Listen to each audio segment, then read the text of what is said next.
can't believe the halving is so close. Oh my gosh. The toxicity doesn't bother me. Married to Bitcoin, you will end up going on a trip like this. If you're going to do this, you're probably going to do it alone. You need to figure it out. And I think the only way to figure it out is to listen to our podcast. You know, like everyone has legs there. That's the crazy part. This is your halving episode. It's Mandana. And Ian. Welcome to Flirting with Bitcoin. Season 3. That's right. 3 years ago, I tricked Ian into a weekly date night. I let you trick me so I could teach you about Bitcoin. Well, it worked. I'm very excited for the halving. You should be. Bitcoin's about to do what Bitcoin's about to do. Ooh, okay then. Keon, can we start the show? Okay. Let's go. Hey, Ian. Hey, Mandana. We have a special treat for our listeners today. Ooh. One of our most popular episode series, the Married to Bitcoin series, is getting a part 5 today. We went to the halving party in El Salvador, and what a better way to recap the experience than from the perspective of a Bitcoiner's wife. Oh, so this is going to be an episode where you talk a lot. Yeah, I'm ready. I have a lot to say.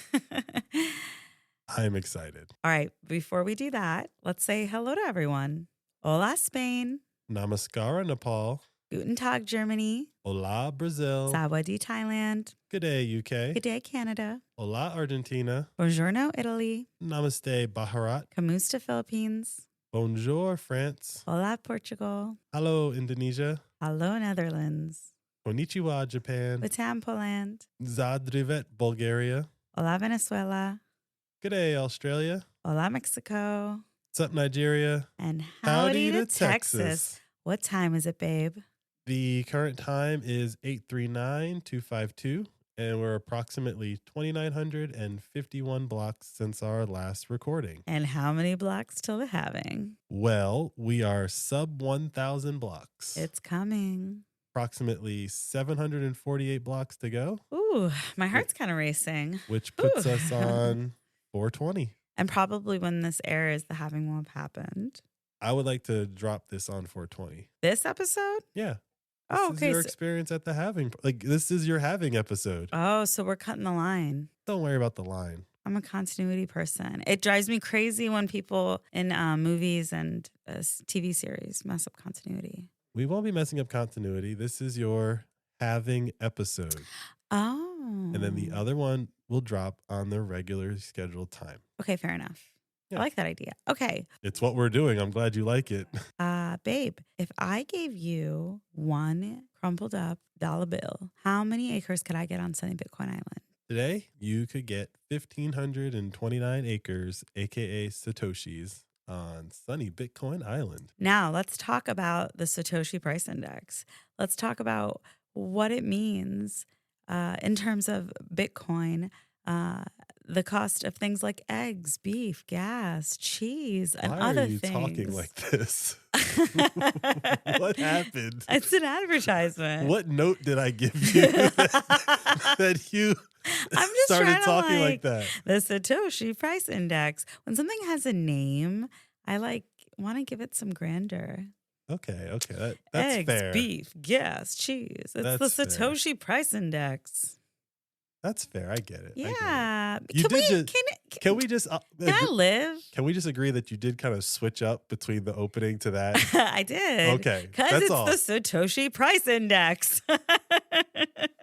You came up with this, and look. I did, but I wasn't. Just ride the wave, baby. Just I wasn't picturing Bob match Barker. my energy. That's it. Just ride the wave, baby. Okay. So the Satoshi Price Index is up 8.25% since our last recording, because when you're listening to this in the future, this is the day that it crashed down to like 62. So we bounced back up to 64, but if you're living on Bitcoin Standard, things got a little bit more expensive for you. Uh-oh. A little bit more expensive. Uh-oh. But as we all know, at the end of the day, we are trending towards zero against everything. Yeah, just generally, over time, of course. Does it sting a little? You seem a little, the energy's not popping. I'm up. You're good, yeah. I'm up. You're not worried. I'm just up less. Okay. All right, so break it down. These stats are brought to you by pricedinbitcoin21.com. They are commodity prices, so don't expect to go in the grocery store and get eggs for $1 a dozen or $2 a dozen. These are commodity prices. So eggs are 4,800 Satoshis. Kilogram of beef is 5,200 Satoshis. Gallon of gas is 3,600 Satoshis. Pound of cheese is 2,500 Satoshis. And I added corn to this because we call Bitcoin corn. So do we? We do. Okay. I think he just added that to the site. So I saw it and I added it. And corn, I don't know exactly what that is. I believe it's a pound of corn for 6,500 Satoshis. And the one that you love, gold. an ounce of gold, is 2.8 million Satoshis. So if you were planning on buying some gold, it just got a little bit more expensive for you. Sorry. Dang. Okay, I'll wait. I'll wait till next week. You got to It's gonna go up. Exactly. And what if I wanted to buy a house in America? This is funny because I actually was using this exact data point with one of your friends at the party earlier. But today, the median price of a new house priced in Bitcoin is basically 6.2 Bitcoin, which for Bitcoin terms, that's basically one block. So if you were to mine a block, you'd get 6. Interesting. Right? Okay. So right now, a house costs about the amount of electricity it took to produce it. Interesting. Right? So like, but when the halving hits, it's the same amount of electricity, but you get fewer Bitcoin. That's where you get that pricing pressure. My goodness. Right? I can't believe the halving is so close. So close. Oh my gosh. But, using this number, and I was saying to your friend at the party, 5 years ago, it was like 20 Bitcoin or 50, whatever it was. So imagine if you had all your money in Bitcoin 6 years ago, and now houses have gotten 5 times cheaper for you. Yeah. I'm always trying to make something click with somebody. And I saw the light go off in her head like, but wait, why are they getting cheaper? It's like, well, if you only priced everything in Bitcoin, the world looks like it's getting cheaper to you. And she was like, is that real? Yeah. I was like, that's how I see things. It's literally why I was like, we should have a podcast that explains Bitcoin to people, because if they knew about the halving, I'm pretty sure they would get it. But even so we went to a party today. And even one of my friends who said, because of you and Ian, I bought Bitcoin. He didn't remember or know what the halving was. And I explained it to him. And he was like, oh, what? And I was like, yeah, like if you have money and savings, push it over to Bitcoin. You should do all of it, but do as much as you can. Whatever you feel comfortable with. But it was so interesting to me that I'm like, and I literally, I was like, you need to listen to our podcast. I don't know how else to explain this to you. You need to listen to our podcast. Tell me how you not listen to my podcast. Because he literally was like so desperate for the information I was giving him. And I wanted to be like, I wanted to shake him. But we try to be gentle with everyone. But I'm like, we're not like talking about pop music on our podcast. Like every single week, we're just talking about Bitcoin and trying to understand what we're doing with our money here. Yeah, and the it is kind of funny. Yeah, and the desperation, the conversations that I had today around Bitcoin, I was like, just listen to our podcast. It's not that long. You like us. You want to talk to us at this busy party. Just listen to our podcast. Right. There's that. Yeah. But I do think that like the word podcast in general triggers like a ton of stuff. There's an emotional reaction to that word. And so I get it. It's a dirty word. I get it. But, before we, get into the show, just kind of like tying all that together, podcasts were in a way pre-Nostr. Okay. Right. So like the whole idea of Nostr is like free speech. Right. Okay. Before podcasts, the information was centralized. Even when you get to television, like the information has always been centralized until basically podcasts.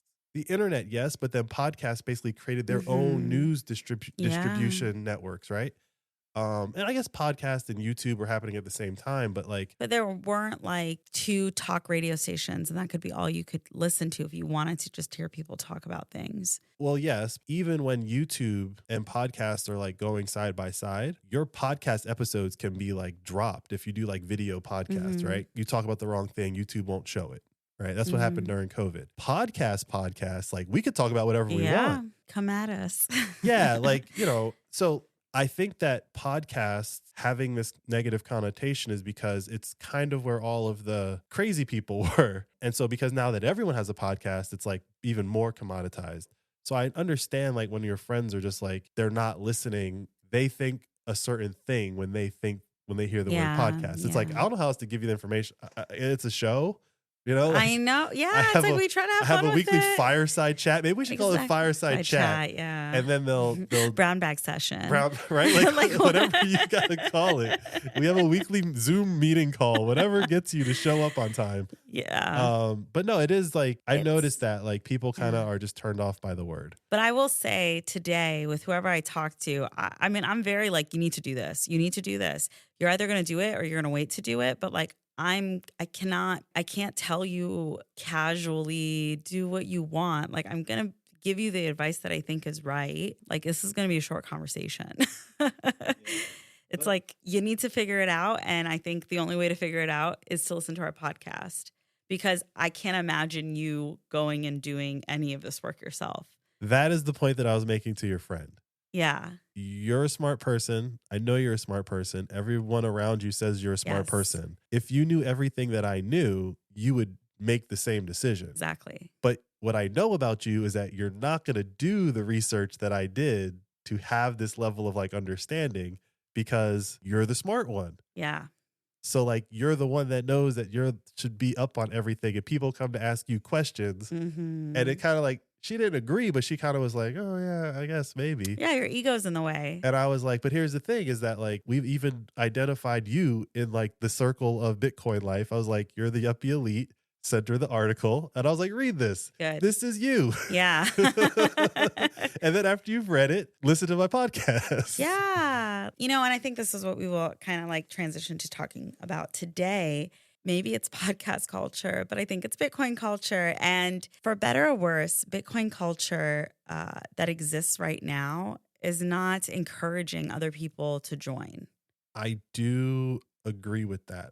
I think and I actually didn't mean to say that. It just came out of my mouth. But like, wow, you really agree with that. I think that the culture as it exists and the way that the information is presented as it exists has gotten everyone that it's going to get. Yes. Yes. And so, which is like a great group of people. Right. But like, you know, the term that gets used the most is like the toxicity of it all. Right. Mm. The toxicity doesn't bother me. Yeah. Right. Like I don't do it, but I understand it. I grew up with that kind of like culture way to present information. Yeah. To me, it doesn't bother me. I can just filter that out.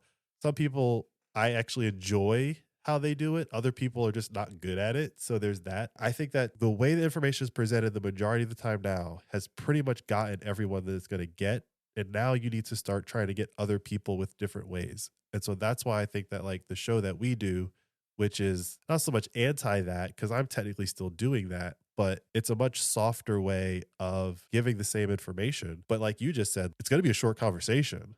Yeah. Like you're toxic. You're just like friendly toxic. These are with people who I've had the conversation with so many times. And actually some of them have Bitcoin, but they're treating it like a stock. That's not the worst thing, but like, yeah, no, I get it. It's the piece where it's like, you're so close and I am literally doing this podcast for you. I mean, like we could have this conversation for 8 hours.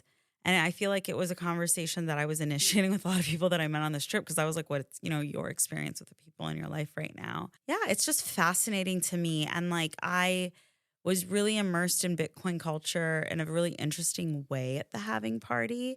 And I think it's an important perspective to share with people who are married to Bitcoin. I think if you are married to Bitcoin, you will end up going on a trip like this, or there'll be an event or something like that. And like, it's fun.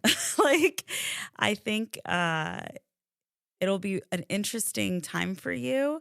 And I really believe that your spouse will love that you're there. They'll be so happy that you're there with them. Am I wrong? No. Yeah. So, okay, let's get into it. Hey, it's Mandana.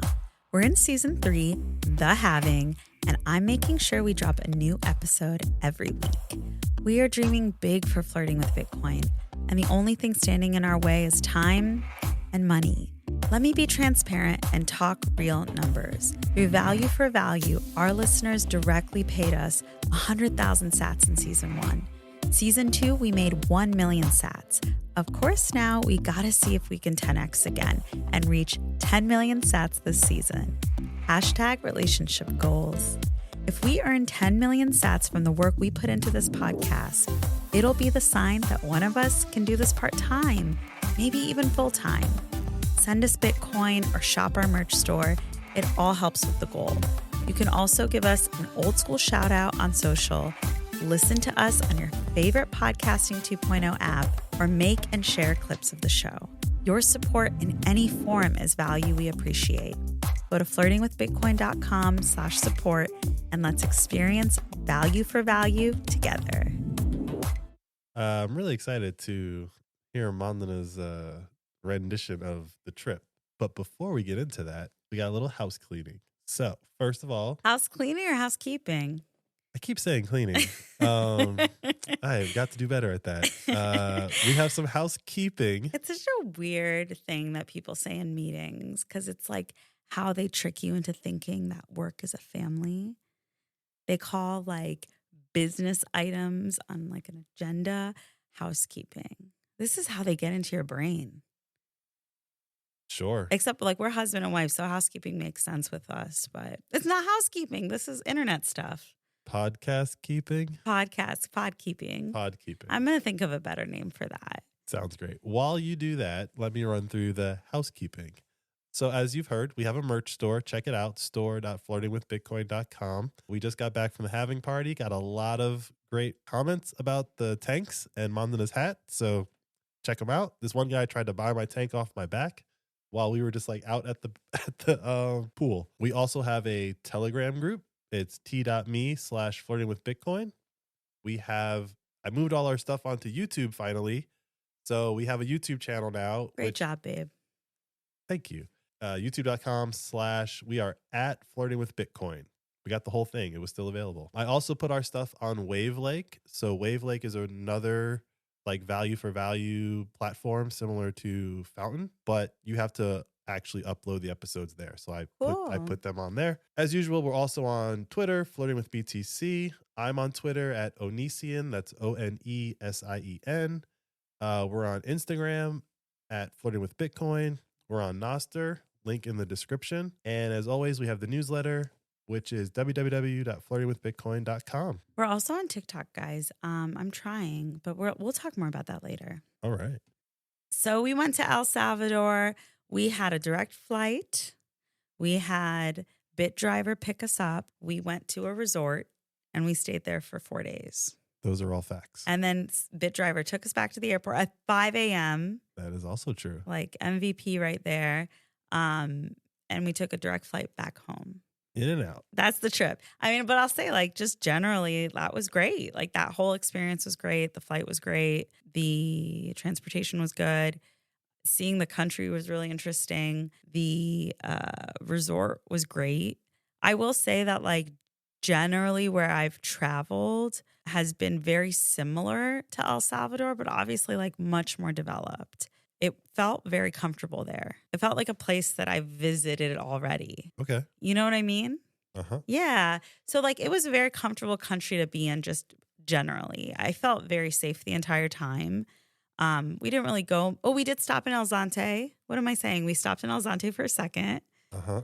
So we could go to the Bitcoin hardware store. That was so cool. Shout out to Ronnie. Like coolest guy. Yeah, Ronnie's like just pretty the cool. coolest guy. Yeah, it was like just such a pleasure meeting him. Such a cool person. The store was really cool. It was like exactly what I pictured. And yeah, we were at a resort that really interestingly enough felt very like 50-50 Americans and El Salvadorians. And I'm so stupid thinking that that's what it was normally like because we stayed one extra day after the Halving party ended and it was like 97% El Salvadorians. Yeah. And I was like, oh, no, this is like a place that locals go on vacation. It's not normal to have that many Americans in El Salvador yet, right? Yes, I think at that particular resort, that was probably a lot of gringos showing up. Yeah. But it was a nice resort for what it was, but it's not like as nice as I would say the hotels that I go to. Same star level as 4 stars in Mexico, for example. You know, it's definitely like less luxurious, but that was just the place that we stayed. And the party was trying to make a lot of things work. And so I think they picked a really, really great place. I think they just did a great job with the planning, like just amazing. I can't even imagine how much work went into that. And they all seemed somehow to still like be enjoying themselves during the weekend. I don't know how. But like, wow, what a feat putting together that whole event. Like it was great. And I didn't feel like any event was like hard to access or go to, you know, like it just felt a very easy party experience. And like, funny enough, it wasn't even that wild. It wasn't wild at all. It was just so lovely. We did not go to the first night party though. We didn't. Yeah. And we didn't go to the last night party. Yeah. So, well, we went home. Yeah. We went to the first half of the last night party. Yeah. I said home. We went to sleep. I think you missed the 2 wild parts. Did we? Okay, cool. All right. Well, good for them. I mean, what I'm going to say, we're married. We have a 1-year-old. We were just like happy to be sleeping.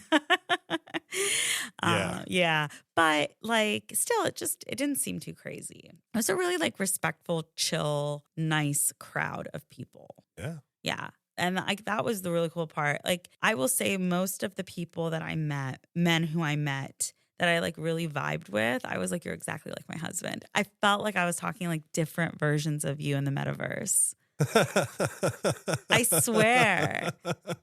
So these were all different Peter Parkers? Kind of, yeah. Yeah, like I would just be talking to a man and he'd be like, yeah, and this and that. And I don't know, he would just say something. I'd be like, you're exactly like my husband. You need to, I don't know where he is, but like, you're exactly like my husband. I'll find a way to get you guys to meet. So I really liked how familiar that felt, like to meet people that really reminded me of my husband, because actually I don't know a lot of people like you or people who think like you.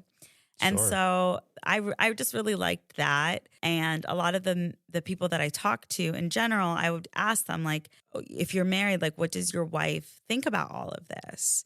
And it was really interesting. Most of them were like, she has no idea what Bitcoin is. Like, she's cool with it. She's happy. She's like, sees that we have money. If that was the case, right, with the person I was talking with. But they would be like, she doesn't know. She doesn't get it. I said, well, how do you feel about that? And at first they were like a little dismissive of it. But I would be like, yeah, but like, don't you think it would be nicer if she understood it? And if like you guys could talk about it? Like, obviously this is something you're so interested in. You flew to another country to come to an event, right, for it. Mm-hmm. Like, wouldn't it be cool to do that with her? And I mean, I don't know like exactly how people felt in that moment, but it did seem like they were like, yeah, that would be nice. And, that's ultimately like my pitch to anyone who's in a romantic relationship with a Bitcoiner. It's just so important to them. Like, it's shocking how important it is to them, because probably things are not, no one thing that isn't connected to you or related to you probably matters to you that much. That's not your like actual passion. It's like, it's one thing if it's like, oh, I love singing, I want to be a rock star. That's different from being like, I have a day job, but I love Bitcoin and all I do is think about Bitcoin. It's just very different. You know what I mean? Yeah, I guess. I had similar conversations with people and they were all just like super surprised and or impressed that like you were partaking in it also, right? Mm-hmm. So that's my side of the conversation. If you weren't into it or if you didn't understand it and you didn't want to go to this stuff or you're like very anti it, I don't know if I wouldn't go. It definitely would be more of a like side quest. I think that's what the kids are saying these days. I don't know. I just made that up. No, but yeah, it would feel more like a side quest. Yeah, this was like something Ian and I were pretty excited about. We got our merch together for it so that we could actually like wear things that we wanted to that said Bitcoin on them. And like, yeah, we were excited. And like, I think there was one night we had to wear orange. And so we got an orange outfit for it. Like, it was just fun to do something with Ian that was like all recreational, basically. Yeah. Even though obviously like we wanted to be able to talk to people about our podcast, but we tried to be pretty low key about it. Like, what's the point? Everyone you're talking to is already a Bitcoiner. Yeah, I definitely wasn't like advertising it. Yeah. But so like we did do podcast stuff, sure, maybe, but it was still like completely a vacation. Yeah. Like we had a good time. We relaxed, like we slept. I guess maybe if we were like about business, we should have been out partying, but like, no, I wanted to sleep. There were obviously people there that were like, I'm so-and-so and I'm from so-and-so. I didn't really interact with those people. I didn't either. So yeah, maybe. But there were a few people. And, for better or worse, that is what it is. For me, it was more of a vacation. Mm-hmm, yeah. I just did a lot of the like pool activities and pool activities, meaning just laying by the pool. Yeah, pool activities. You weren't playing like pool volleyball. No, that's not vacation. That's work. I had a couple of conversations with people. And like I said, I wouldn't be advertising like, hey, I do a podcast. They would just be like, who are you here with? It's like, oh, my wife. And then they're like, oh, your wife came? And I'm like, well, we do a podcast. And so, but I would never just like just open with, we do a podcast. It's like the last thing I would say. And the one that really got me was that I was getting a drink and you know who he is now, but beforehand you didn't. Preston Prish, who has like a podcast, is pretty famous in the Bitcoin space. He was like behind me in line. And so I turned around and I was like, are you Preston? Like you have legs. So normally I don't, like everyone has legs there. That's the crazy part. Mm-hmm. So, he starts laughing and I was like, well, can I introduce you to my wife because you are on our TV a lot, So I was like, let her to put the legs to the face. Right. So he's like laughing. We walked over to talk to Mandana. And then when he starts talking to her, Monica has no idea who he is. Zero idea who he is. So like he's just like I still don't know who he is. He's just like oh, thank God I could talk to someone who doesn't know who I am kind of vibe, right? Yes. And so that was really cool. And I think that was like the coolest conversation because his wife does not care about Bitcoin. Yeah. And I asked him a million questions about him, I about that whole situation and how he feels about it and how it even works. And he had just like some very funny stories that are his stories to tell. I will not repeat. We even asked him like, how he's raising his child and like what he's trying to teach him. And I was just so curious. He has a son that's much older than obviously our 1-year-old. It was just a really great conversation to have. One of the things he said that was so interesting is that he went to his first Bitcoin event 10 years ago. And he said there was not one person in that room that wasn't like on the autism spectrum. Yeah. I was asking him like, did you get orange pilled or did you orange pill yourself? He orange pilled himself. Obviously he was that early. And he was like talking about how that was his first event that he had ever gone to. And I was like, well, this is my first event, Yeah, and so just like what a perspective he has just generally on like his Bitcoin journey and where he is versus like someone like me or even you, right? But for his wife to not be interested at all, like what? He's been in it for 10 years and his wife has not been interested the whole time. Wild. What? The whole time. And then also like people are coming up to him. They're so excited. And like he has to go to a panel and he doesn't know where he's going. And so we're like, yeah, we'll walk you. And like as we're walking, people are like joining in. And Ian's like, I think you were like, he's a top tier Bitcoiner. And I was like, I don't know what that means. Well, that's a good example. If you're walking through somewhere and people are stopping you to take pictures with you, definitely. That's a good but definition. I still didn't. Right? And he didn't really answer when I asked him because it was a very silly question. But I was like, "What do you do?" Like I didn't, like I didn't understand that. Like, what are you teaching people or this and that? But like he was like an incredibly interesting person, and we talked more about like what it means to be a Bitcoiner and then also be kind of public about it. But then how do people in your personal life treat you? And this was like most people that I talked to were like, no, my friends and family, they're not into Bitcoin. They know I do it, but like they don't really get it. Even still, like when I first went to my friends and I talked to them about it, even today, those people still haven't gotten Bitcoin. It was just such a fascinating conversation that I had with him and so many other people to again reinforce like how early we all are and how lovely it was to be at an event where there were like hundreds of Bitcoiners. So at least like you knew who you were talking to, understood this thing that you know so much about that most people know nothing about, right? Yeah, that whole experience was just fascinating to me. He was, I think, one of the first husbands I talked to. Yeah, he was very much big in the Bitcoin space. And then you talk to somebody who's just a fan of Bitcoin, followed it, wanted to come, wife's at home, but he's here. And it's like, yeah, he's having that very similar experience where like none of his friends or family are really getting it. Neither is his wife. Like, what? That's right. It's such a universal experience. Very universal. Ugh, and it's a shame. That's why a lot of the guys there, we'd be talking to them and you'd walk away. They'd be like, good job. Aww. And I'm like, look, she wanted so to start the sweet. podcast. Like, I didn't want to do it. I didn't want to have a weekly homework assignment, but here we are. Here we are. I was like, because it's her idea, it goes until she doesn't want to do it anymore. But I just try to bring like the subject matter expertise and kind of walk through the path. Some things will be things I've done already, but other things will be things I haven't even done yet, like go to a Bitcoin event. Right. Like yeah. It was a first for you as well. I mean, technically I went to the Bitcoin Policy Institute thing last year, but that wasn't there was no party element to that, Yeah. Also, there's something really fascinating about meeting people who do this often because it's not novel for them. It's very like, yeah, this is what we do. We go around, we throw Bitcoin events, we meet Bitcoiners. It's awesome. Yeah. And it's like, oh, that's like wild. Like you've done this so many times, like you know how to do it.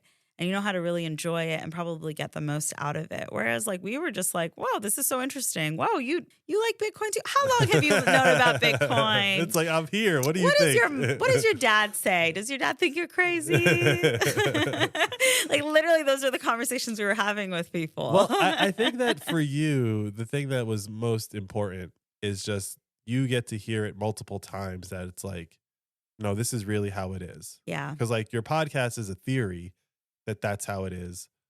Your podcast is probably correct, but to hear it and see it play out in all spectrums from just started yesterday to been in it for 10 years, everyone's basically having the same problem. Yeah. You've said it on the series before where you were like, that's lonely. Mm-hmm. I hate making this like a religious thing, but that's kind of the Buddhist mantra is like, if you're going to do this, you're probably going to do it alone. It's nice if you find other people, but like to do something like Buddhism, you're probably going to do it alone unless you go to like a Buddhist temple and become a monk. There's one person I met who's been into Bitcoin for like 10 years.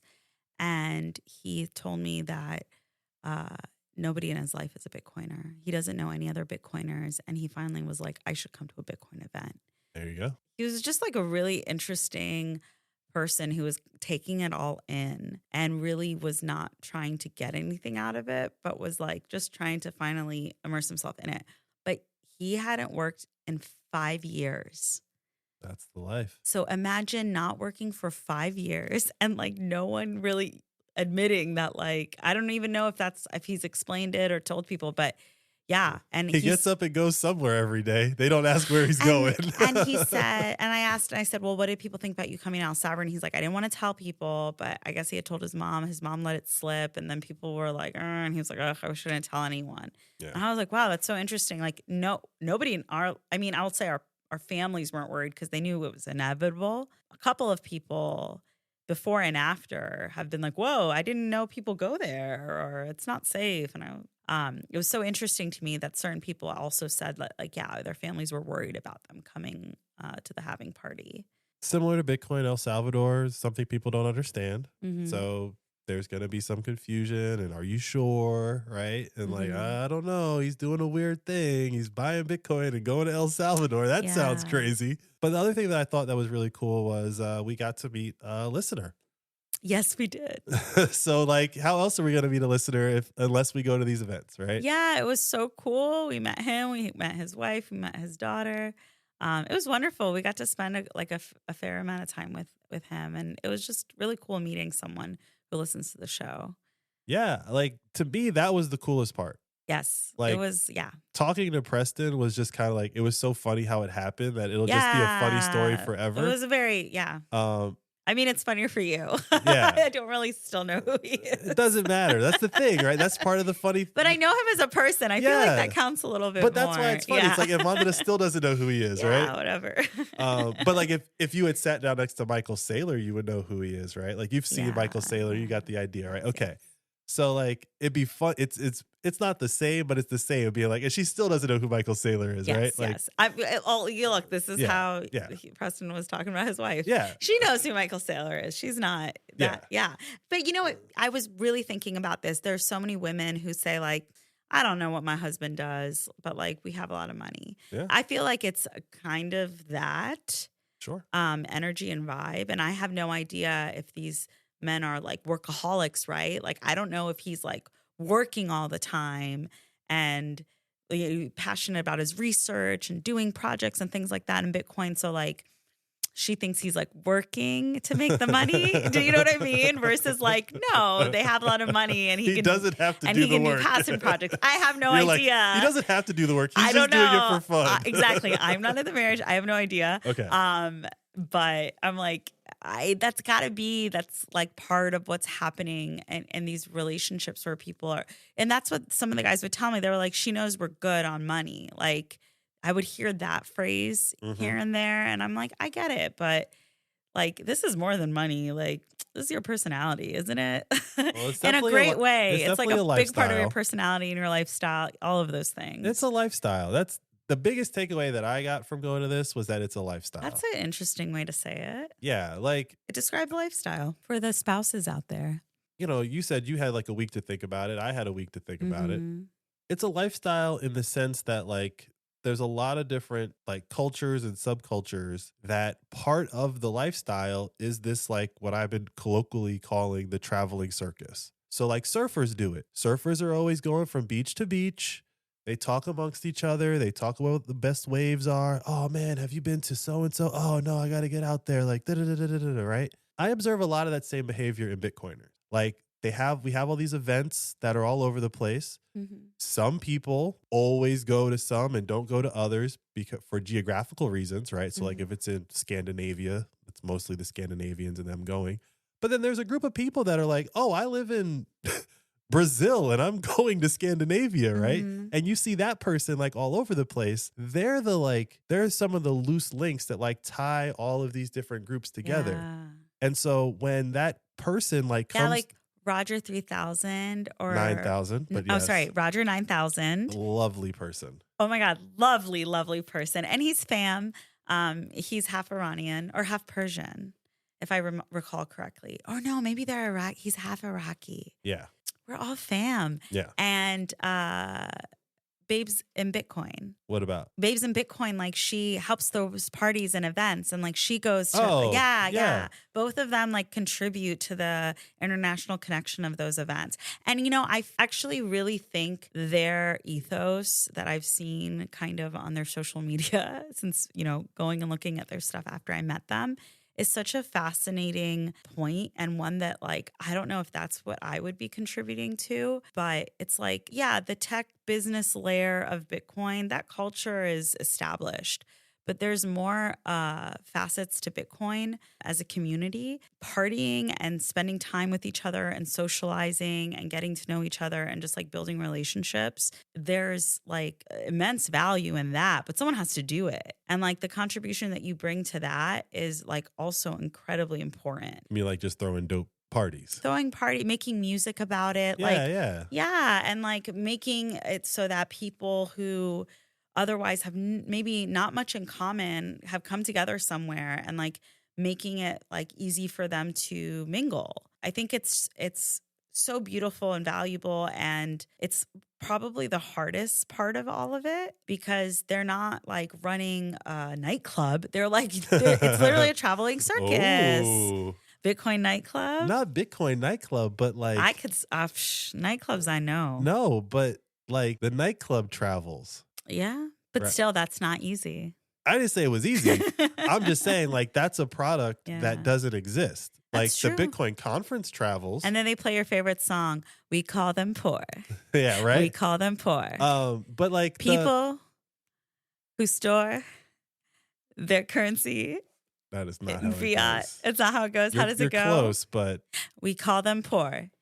It's a great song. But let me finish my thought. You play it like 8,000 times a day, and and I don't know the quote. That's impressive. That's actually being a Bitcoin wife, y'all. I'm That not is- really listening. That is 100% being a Bitcoin wife. Oh yeah, this is a great song, babe. Don't know the words. Yep. You play it too much. Don't know the we words. call them poor. Yeah, that's all you what need I to know. That's yeah. all you need That's to your know. favorite line. You say it all the time. So, like you're saying about the like, there's other things that you can contribute to the culture, to the lifestyle or whatever. Mm-hmm. Two things. Number one, Roger 9000. I had like seen his stuff without realizing that I had seen his stuff. The music that he's making, I think that like when I saw his like live performance, my brain just jumped like 20 years in the future. Mm. And I was like, well, if this does go the way that we think it's going to go, if it is a peaceful revolution, right? People like, I'm not saying this particularly about Roger 9000, but in general, that's like Bob Marley type stuff. There are going to be like Bitcoin musicians. Yeah. Right. And they're going to make songs about various parts of Bitcoin. And to the rest of the world, it's not going to make sense because they're not part of it. But then 10, 20 years, they'll go back and listen to all the original like, wow, stuff. that song sounds so good. And it's like, oh, this was like, people didn't like this song. They didn't get it. They didn't understand what Bitcoin was. Right. And so like, I just thought that his stuff was really good. And it just got me thinking about that angle as well. And then for this idea of like the traveling nightclub, the Bitcoin conference that was in Miami and I was going to be in Nashville, I guess this year, it's too big. Like that's like it's just getting too big, right? It's just getting too unwieldy. Number one. Number two, there's like, because it's so big, there's all these like satellite events that happen around it, right? It's like a couple of days that go on in the city. And so you could have a product that goes to these different events and it's like the nightclub for the event that's happening. There's so like BTC Prague is about to go on or is going on. Like you could do a nightclub in Prague. You got to organize it. You got to put it together. But like if you travel with the circus, the traveling circus will bring the entire Bitcoin experience. You got your morning jogs. And let's talk about dating in Bitcoin because I'm really curious, like what are single Bitcoiners doing? Because if you're meeting someone who's like not even going to let you talk about Bitcoin, how does dating work? So like you go to a nightclub and it's a Bitcoin event, everyone in there vibes with Bitcoin. And on top of that, you can only get in if you pay cover with Bitcoin.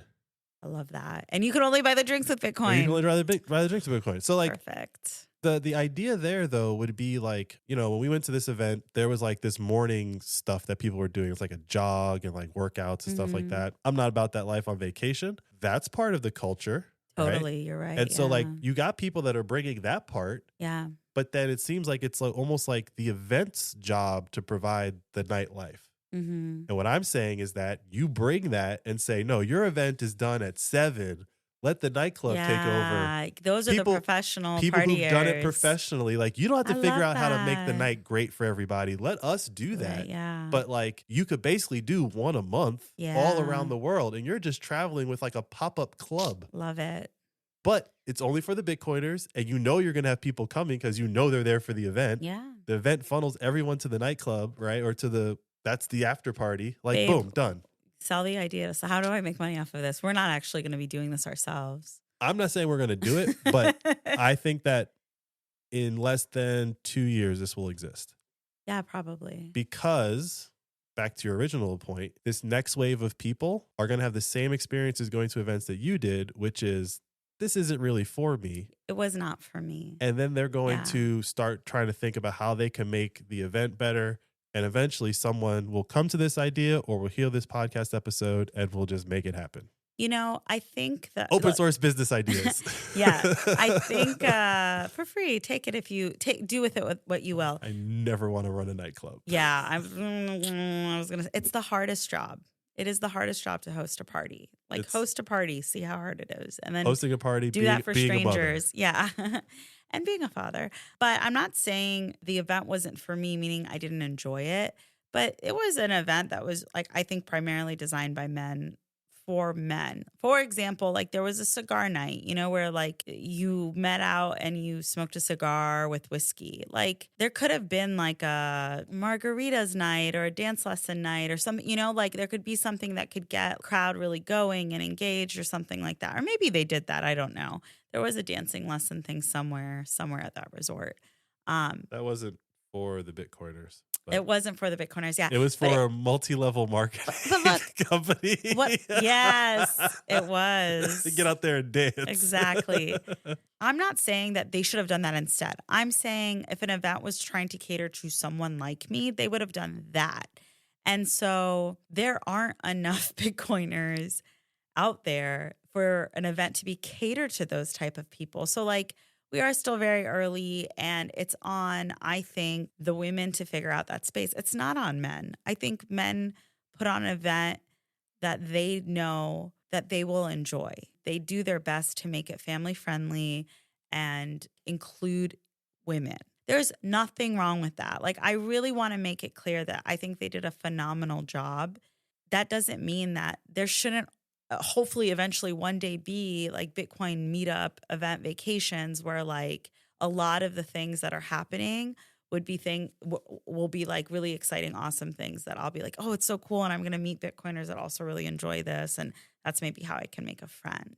Yeah. You know, I like that. That's just how I mean it. And like that just kept hitting me throughout the weekend. Like it's a very easy thing to say now after the fact. But while the trip was happening, I was really like, I saw a lot of women there. Mm-hmm. And so it didn't feel uneven. It probably was uneven, but it just didn't feel like that. I just felt like I was seeing a lot of women everywhere I was. So I was like, oh, cool. I'm just probably around a lot of like women Bitcoiners, not even necessarily wives. Like that's what it felt like. But still, ultimately, the event felt very masculine in that way. And there was this one woman that just kept saying how much she felt like it's time for like women to find their space in this, and that there only are a couple of women. And that conversation just kept happening, right? And I would then be like, oh, I have a podcast. And I would explain the concept of the podcast. And they would be like, that's great. That's great. And then I would be like, yeah, well, I mean, I don't know. I don't know what else to do. I'm doing it. Like, please tell people about it who you want them to know about it. But I kept being like, it's just me and Ian, and we're doing what we can. And so it was like, it was just a really interesting situation where it was like everyone was like, this is $1 million idea, basically, right? Like, not $1 million. Bitcoiners would never say that. This is a 10 Bitcoin And idea. then Ian would be like, yeah, but it's kind of like this side thing that we do that we really enjoy, but we have day jobs and like we're just on vacation right now. So yeah, there's this like sense that like I think if we really went on all in on this podcast, we would definitely reach like a ton of more people. You have to make it your like full-time job. Yeah. It's not easy, and it's not like I could see how hard the people that were running the event work, right? They have podcasts, they have like YouTube channels, right? Like they work so hard, and you can see how committed they are to it and just how professional they are about it. And this is their job. Whereas like we're just, having a good time. That is true. Like if you push all in and it becomes your job, you look at it very differently. Yeah. But with that, it's like our podcast can't be everything to everyone. So just thinking about it as like a perspective of a Bitcoin wife, it just really solidified that there isn't content or anything out there for you. And if your husband really likes something and he sends it to you, it's not going to click for you because it was not made for you. And you don't realize how much things are not made for you unless you're faced with it for like 3 days in a row, which is what I went through, right? Mm-hmm. I went through 3 days of Bitcoin, and I would say maybe like there were 3 things I heard where I was like, clap. I didn't go to the sessions though. I'm sure if I went to the sessions, I would feel differently. Like I went to like the major events and like some of the talks, and I wasn't hearing anything new. I don't know, like nothing completely spoke to me, which is not to knock what was being said or done. It's just we all actually speak different languages. Mm-hmm. So yeah, like be easy on your wives, guys. Like this stuff is not made for women to understand it at all. It's not because anyone is trying to exclude women. I think that's the really important nuance to this. I think it's on women to figure this out. I agree. Yeah. So, I mean, Thank you for your service. I don't know what that looks like. I really don't know what that looks like, but I definitely don't want to lead the charge. I also think, and I talked to a couple of people about this, and one person was like, I really think you could go far with this if you really put your all into this. And I said, the problem is that this works with me and Ian because I don't go and learn Bitcoin myself. It removes the whole like authenticity of that. And the whole point is that like Ian is teaching me stuff. And I said, and ultimately, like, I am not that curious about the technical side of things. And so I don't ever want to go learn those things. And I think that's going to be a lot of people. That brings me to like just generally talking about the Bitcoin culture that I've seen online. It's a little too exclusive in terms of like how the inside jokes are and how everyone talks to each other. It's a small group. Yeah, that's what it is. It's a small group that you can either join the group that exists or you could try to create your own new group.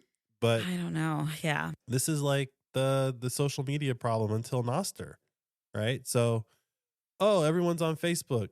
Oh, now we got to run to the new thing. Everyone's on, well, whatever the new thing is after Facebook. The whole problem with getting a new network started is always that you got to get people to leave the other one. And then Nostr comes along and says fundamentally, like, going forward, that should never happen again. So now within that big thing called Facebook, go find your group.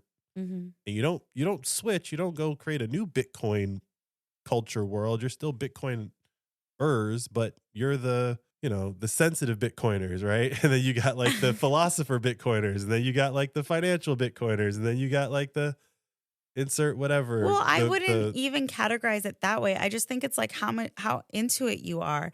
And I think that's the problem. And it goes back to the title of our podcast. Like, it needs to be okay to just be flirting with Bitcoin. It needs to be okay to not know everything and not understand everything and not be a maximalist.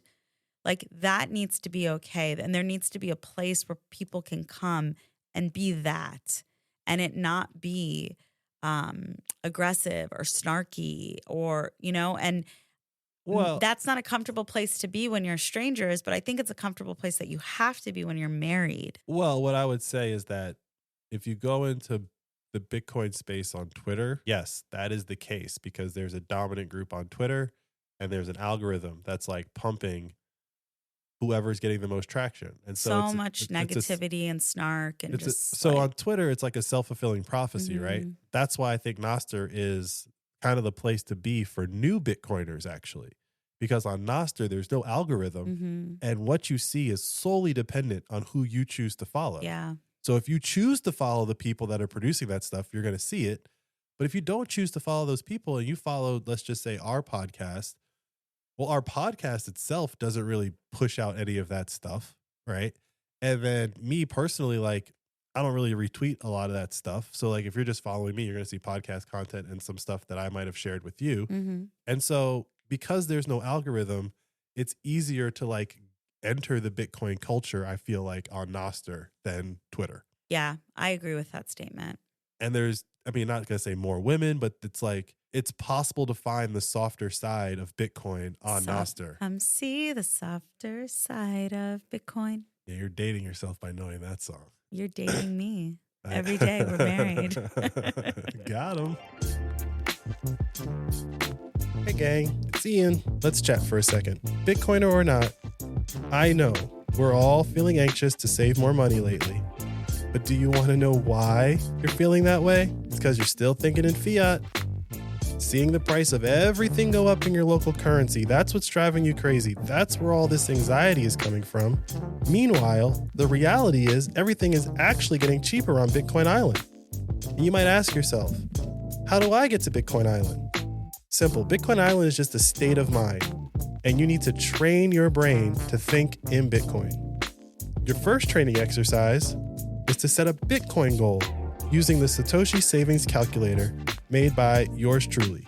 And your goal should be to always have more Bitcoin today than you did yesterday. It's literally that simple. This way, the amount of Bitcoin you have only goes up.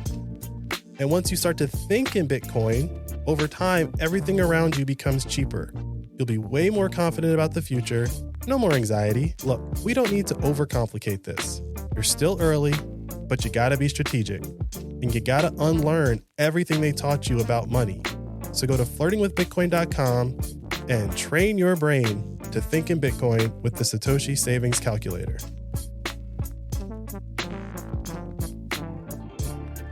Ian Reese, are you ready to play Satoshi for your thoughts? What do I win?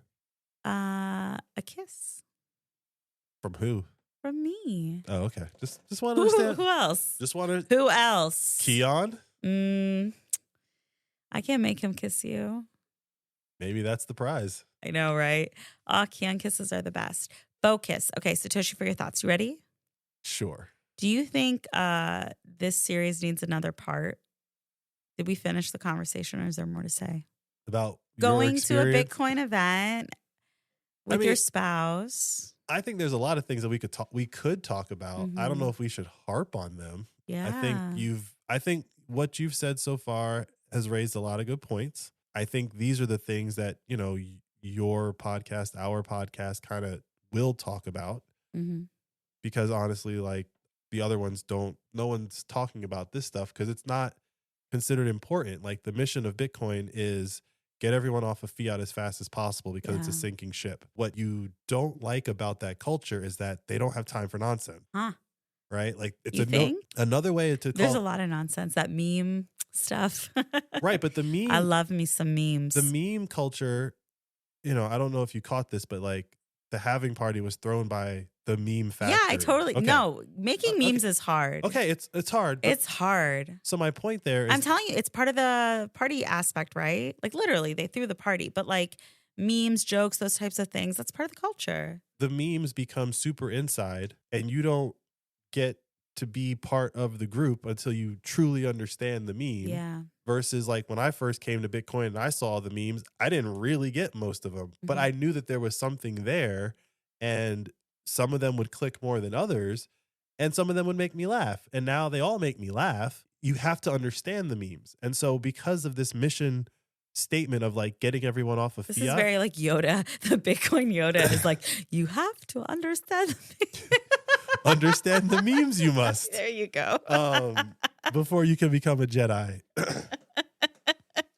And this is the thing, right? It's like there's a lot of, and I hate bringing this up a lot, but like there's a lot of these like either real religion, whether you call religion real, or these faux religions like the Jedi, right? It's still this cult, it's still this idea of like either you understand it or you don't. And so what you see on Twitter is people trying to give you as much hard data as it will take to get it through your head that like they are robbing us blind. Yeah, but that doesn't work. It doesn't work. But that's what worked until now. No, it works for some people. But it works for some people. My point is that it's worked until now.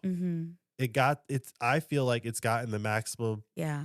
It's saturated with who you're going to get with that type of message.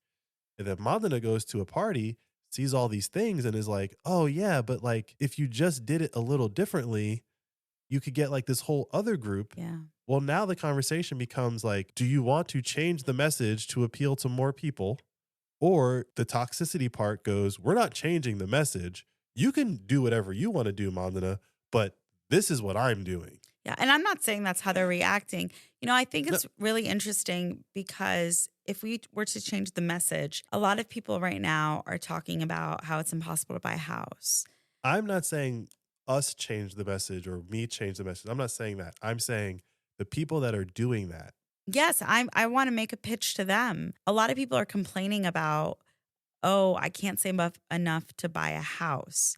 And I think, and Ian's been giving this example too, but I think like going to these pain points and where people are just complaining about everyday things and walking them into Bitcoin from there on the internet. I specifically want to talk about the internet. I think that's the problem. I see so many posts on social media where people are complaining about the problems that Bitcoin solves. And I never see Bitcoiners stitch them, repost them, answer, like comment about it. Like I never see engagement with just people complaining about the regular problems of money. Do you think you're possibly seeing them, but the Bitcoiners aren't? I don't know. I'm just saying because you're the only Bitcoiner I knew until like a week ago. The point that I'm getting at is that that's the Twitter problem. Yeah. That's the social media algorithm problem, is that everyone's posts. Everyone's been siloed into their own echo chambers. And so there's the group of people that are complaining about the problems for sure. And there's a group of people screaming the solution, sure. Yeah. And they're not seeing each other's stuff. They're not at all. And so you and me, like we're technically on two different sides of the internet and we kind of share things with one another, right? Fundamentally, the algorithms have separated those people. Whereas on Nostr, there's no algorithm to separate you. So again, I think your contribution is more in the line of like, you can literally do that. Like you can take those two sides of what you see and stitch it together, right? And that can be your content. You're marketing to the people on one side, not the Bitcoiners, right? And my theory here is that the Bitcoiners don't see that stuff, right? The other side of it is, at my side, the other side is my side, which is, oh, by the way, if you're a new Bitcoiner, there's also some other new tech you should pick up because it will make your getting hooked into the Bitcoin network a lot easier than trying to approach it through the Twitter angle. Because you will get bombarded on Twitter. And, if you can't handle that level of toxicity, yes, it's very off-putting. Or you can come to Noster and, you see, pictures of like food, but it's in the shape of a Bitcoin. Yeah, it's very cute. Very safe, very like tame, but you're like, okay, like people are okay, like what's going on here? But every once in a while, that person that's showing that picture of the food, they're also going to feed you some information. Something very intellectual. Right. Yeah. And I think for me, it's a little frustrating because I'm trying to be more involved with our social media because I realized that while we were at that event and meeting people, I didn't really have a way to tell someone how to connect with me, or I didn't want to really give anyone a social media handle because social media stresses me out. Like as a personal user, I don't want to feel responsible for responding to someone. And I was meeting people and I was like, ugh, like what social media account should I give and tell people that I'll respond to this on? Eventually, by the last night of the party, I decided I was going to run the Flirting with Bitcoin Twitter handle because so many people there, like, we're not on Noster, and like, I definitely don't want to use Instagram because Instagram sucks. So I said, you know what, fine. I've never used Twitter before. I'll just use our Flirting with Bitcoin account. So I've been like trying to use that. I then made a couple of TikToks on our account. I've been posting on Instagram. I've been posting a lot on Noster on my own account. Please check those out. Give me some feedback on how it's going for sure. I'm trying to just like figure out things to make that can help, like promote the cause. But one of the things is that like, I don't want us to show our faces. Ian and I like just don't want to make this about us. And it's just important to us for some level of privacy, right? It would be so easy to do like face video content, but because I can't do those things, anything else we make, it just requires a lot of production, a lot of work when we're posting it.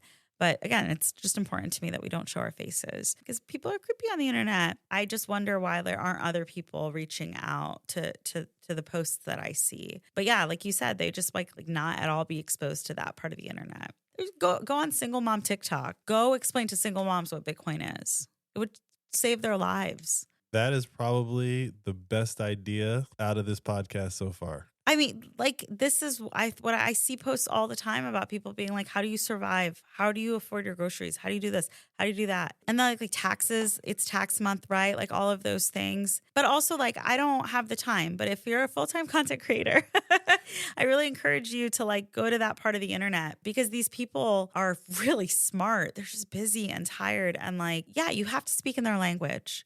Yeah, I totally agree. Like, I think that's a great idea. Again, if you don't have the time, which I know you don't, somebody just like my nightclub idea, we'll eventually do it. We're just, we're ideas people. We don't really do anything. It's a Open very source executive business ideas. This is very executive C-suite level guidance we're giving you guys.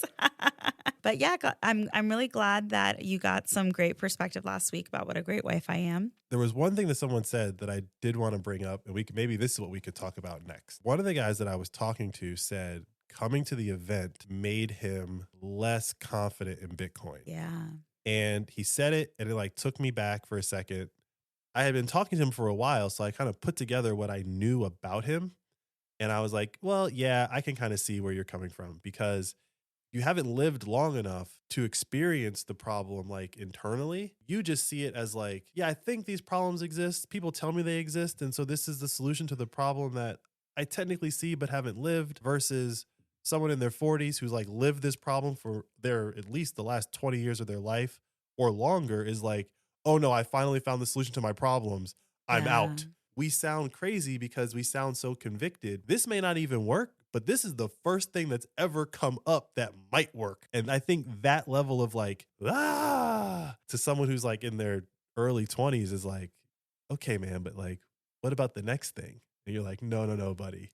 There's been tons of next things. There's never It's never been this. It's never been this. And it's the halving, baby. And nothing has ever had the halving. Exactly. I'm so excited. If you're listening to this right now, it is the halving. So I hope you enjoyed spending an hour of your halving day with us. And if you're listening to this after the halving, like, good on you. Keep celebrating. Keep the party going all year long. So I do have one question for you, though, babe. Mm-hmm. What do you think an appropriate halving day gift is? Do you give someone half of something? I don't even mean that as a joke. Like, is that like what? Like, I'm in Bitcoin and I don't know. Like, is it a true holiday? Do you give gifts on it? And if so, are they half of something? Like, do you give someone half a pizza? So half it's a difficult sandwich? Because you almost think that like that's the day that you don't spend any money and stack. So you eat half of what you normally do. I mean, you Send the could do that rest on also, to- but I'm thinking like, oh, it's halving day, happy halving day, or, you know, merry halving day. Okay, I think it's happy halving day or Yeah. whatever. But like, Having Mubarak. I don't know if it's a gift giving holiday. I don't think it is. I think it should be. It's a gift to yourself. I think it should be. But here's Are why. you saying you want a gift? No. What It sounds like you do. I don't want a gift, but I think it should be a gift giving holiday. Mm-hmm. Because if you've been in Bitcoin for 4 years, you could afford to give a gift. Like, Okay. that's it. Oh, like once every 4 years, No, you I'm just- spend your Bitcoin. I'm not even saying spend your Bitcoin. Only once. Maybe you could spend it out of your stack or whatever. But all I'm saying is that if you've been in Bitcoin for the last 4 years, since the last Mhm. halving, you should be able to afford to give one person a gift. Do you count yourself as a 4-year-er? Yeah. So are you saying you want a gift? No. In What that if we get scenario, that couch? Ian's eyeing a couch. in that scenario, I would be Is that giving him a what you gift. want? Oh, you're giving So me the you couch. want me to give you the couch? It sounds like you want to give me the couch. I mean, I don't know what couch we're talking about. And Just I a don't- new couch. We and need I a new think- couch. And I think that couches are a little out of the pale of what I'm saying about gifts. You're talking about big gifts? No, Bigger? Couches are big gifts. That's what I thought. Yeah. Okay, I'm saying smaller Okay, in yeah. size I'm and like, price Okay. Oh, okay. than a couch, Okay. right? Like- I'm saying like Gold necklace. that's probably the same price as a couch these days. Right, but that's a better asset. I mean, if you give someone a gold necklace, you convert Based it. on the Satoshi price index. So you're telling me that you're converting Bitcoin into gold. Yeah. That's literally what buying gold is. Well, no, you're also paying for the design. That's not true. I'm rambling, but like I do think that it's a gift giving holiday because if you've been in it for 4 years, even if it was $1 a day or $1 a week or whatever interval, Mhm. you should be able to give Treat a gift yourself. to someone. To someone, To yourself, yeah. but to someone. That's all. What it is, how much, I think that's up for debate. You know, if you're out looking at brand new cars, like I don't think you should be converting Bitcoin into cars. But if you want to convert Bitcoin into a gold piece of jewelry for someone that you love, like it's gold. So it's, you know, it's not going to appreciate as much as wearing Bitcoin. it down, baby. Getting But- that gold necklace. But like a It's couch like, I don't need any or a jewelry, car babe. Just or keep, whatever. Like, just keep stacking. That's all you got to do. That's what you taught me. I know. And that's all I'm saying is like maybe it's a $5 gift. I'm just saying it's got to be, there's There's a ceremonial aspect Yeah, to it. like- Okay. Says the man who doesn't celebrate his birthday. based on the rules I just said, The halving is more important than your birth. the fact that you are alive for 4 years more does not intrinsically mean that you can afford to give someone a gift. That's true. That's all I'm saying. Actually, these days, the older you are, the less well off you are. Sure, but that's the only difference where I would, say the birthday is different from Fair enough. from the halving. Baby, let's close this episode out. One more time. You're welcome for being such a great wife. If that's what you took away from that, thank you. You're welcome. Thanks for listening to the show.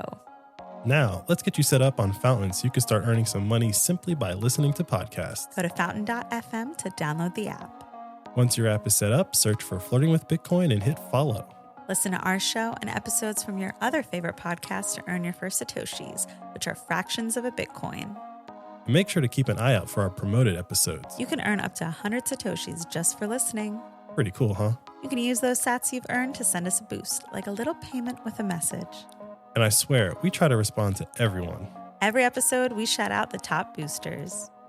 To support us or other podcasters with more sats, you can top up your Fountain wallet with a bank card or lightning transfer from apps like Strike or Cash App. The easiest way to learn is to get started. Now you're all set up for podcasting 2.0.